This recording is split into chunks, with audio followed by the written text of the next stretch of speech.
So hey guys, welcome back to my channel. This is Anuj. I'm currently working as a TC intern at HackerRank. Prior to this, I worked as a software engineering intern at Google, from which I also have a full-time offer from. This would be lecture 4 in the dynamic programming series, where we would be talking about the knapsack problem. So let's start with the video. In the knapsack problem, we have a total of n items. For each item, we have a weight and a value associated to it. If I buy the first element, that is having a weight of 1, I would gain a value of 4. If I buy the second element, that is having a weight of 5, I would gain a value of 2. Similarly for all the other elements. So in this case, the value of n is 5 over here. Apart from this, we are also given an integer capital W, which tells the maximum weight of elements that we can take. In this question, you can take a number of elements. You can take either the first element, the second element, the third element, fourth element, or fifth element.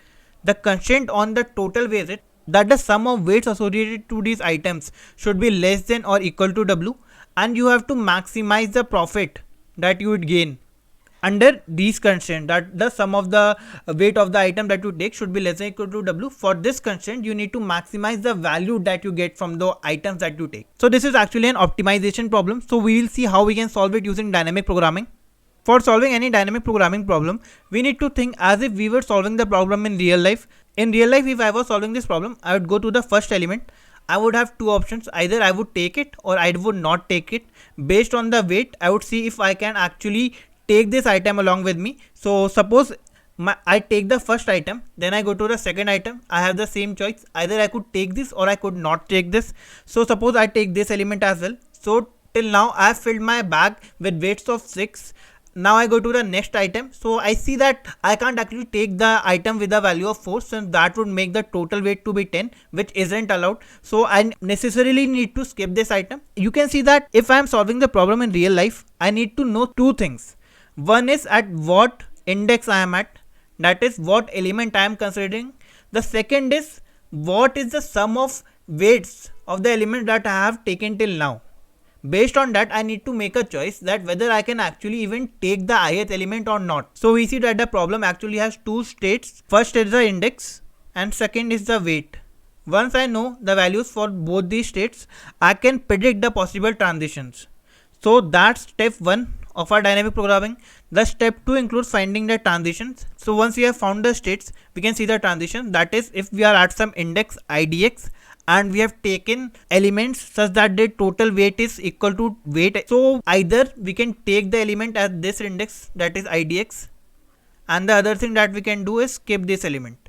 So if we take this element, then we would actually go and see the next element to be picked, that is we would move to the index +1, and the weight would increase by the value of the item that is present at the idx index.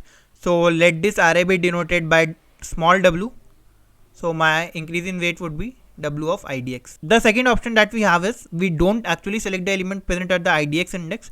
So we move on to seeing if we can actually select the element at the idx +1th position or not. And our weight value remains the same over here.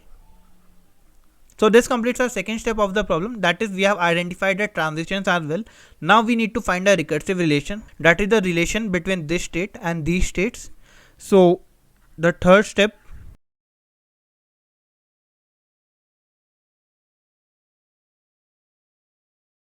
now let f represent the function which gives me the maximum value that I can achieve if I am at some index idx, and I have previous to this I have taken elements whose sum of weights equal to weight. To find the maximum value for this function at this particular state, we have two paths that we can go to. One is taking this element and the other is not taking this element. So if we need to find the maximum for this state, we need to first see the maximum that we get from here, then we see the maximum that we get from here.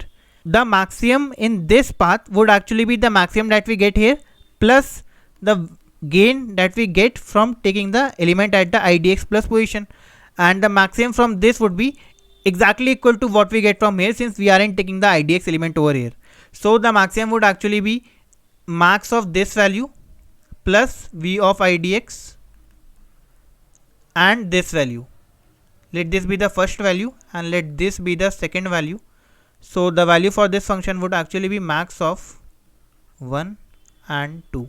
Now that we are done with the third step, let's actually move to the fourth step, that is writing the code for our problem.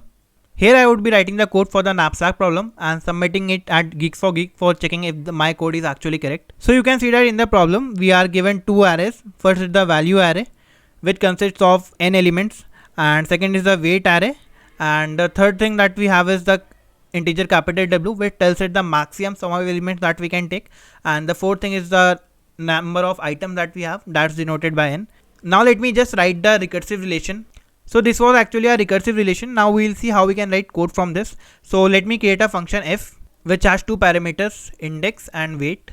Now I will write the transitions from f of idx comma weight. We can move to two other states. So the first step would be taking the element. So if weight plus weight of idx is less than the value less than or equal to the value capital W, then this transition is possible, otherwise it won't be possible. So let me initialize my answer with 0, then it would be actually equal to f of idx plus 1 weight plus wt of idx, and the gain that I would get from this is value of idx. Now the second option is actually to just skip this element, so I would move to the state f of idx plus 1 and my weight would remain the same. So I need to take the maximum of both of these two, so I'll do max of answer comma this value, and finally I need to return my answer. So I also need to write the base case, that when we reach the last element, if idx equal to n, then I simply need to return 0, since we have reached the end of our array and we can't actually take items from here on. So this is a recursive solution. So you can see that these arrays, weight, capital W, val, these would be passed as parameters. So let me quickly pass those parameters as well. Now that I have passed the parameters as well, so my function would be up and working. Now we can see that we haven't actually memoized our code. So this is a purely recursive based solution. Now let's convert this code to a dynamic programming code. So I told you that we would need a dynamic programming array. So let me create a 2D array. Here I can see that the maximum value of n would be till 1000 and the maximum value of W would be till 1000. So let me create an array n cross W size. Let my in be 1e3 plus 100. So we don't actually get SIGSEGV even if the value of n is slightly larger. Similarly for W. And what we do is that we initialize all these values with a -1, and here we would actually need to check if this value has been calculated. If this value has been calculated, it won't actually be -1, since the value I have assigned here is actually 0, that we don't get any profit at all.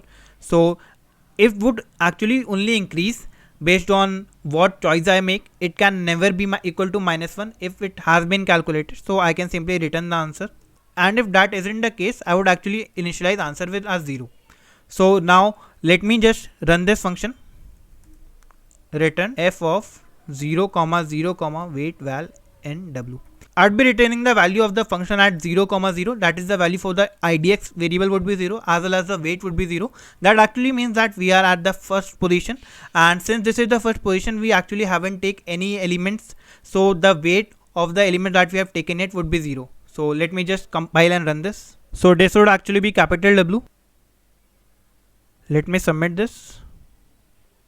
So this solution got accepted. So that's all about the knapsack problem. I hope you guys liked the video and found this helpful. If you found the video helpful, then do consider liking the video as well as subscribing to the channel for more such educational content. With this we end our video. Goodbye.